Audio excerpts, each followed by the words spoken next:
ప్రధాన కార్యదర్శి కలిస్తే అది అత్యంత కీలకమైన కేంద్ర బిందువు పార్టీకి. ఈ బాధ్యతను ఎట్లా చేయాలనేది కూడా చెప్తున్నాం.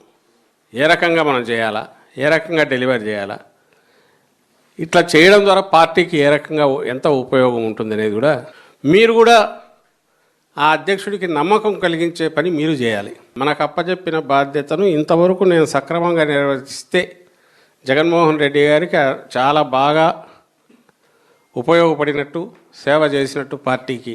మన టీంను కలుపుకుపోయి మన వెంబడి ఉండే వాళ్ళను మనకు ఎవరెవరిని ఇస్తారో వాళ్ళను కలుపుకొని ఒక పర్ఫెక్ట్ మెషిన్ లాగా పనిచేయగలగాలి. ఈ టీంను ఎఫెక్టివ్గా రన్ చేయడము, కింది వరకు ఎప్పటికప్పుడు మానిటర్ చేసుకుంటుండడం, రిపోర్ట్స్ జనరేట్ చేయడం. దీనికి లిమిట్ లేదు ఎంత చేయాలనేది.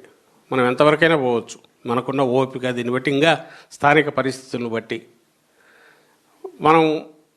మనకున్న క్రియేటివిటీ అనండి, మనకున్న శక్తి సామర్థ్యాలు అనండి పూర్తి ఉపయోగించుకోవచ్చు. అది పార్టీకి అవసరం. బట్ ఒక్కటి గుర్తించాల్సింది ఏంటంటే మన ఇండివిజువల్ స్ట్రెంగ్త్ కంటే టీంలో ఉండే స్ట్రెంగ్త్ పెద్దది.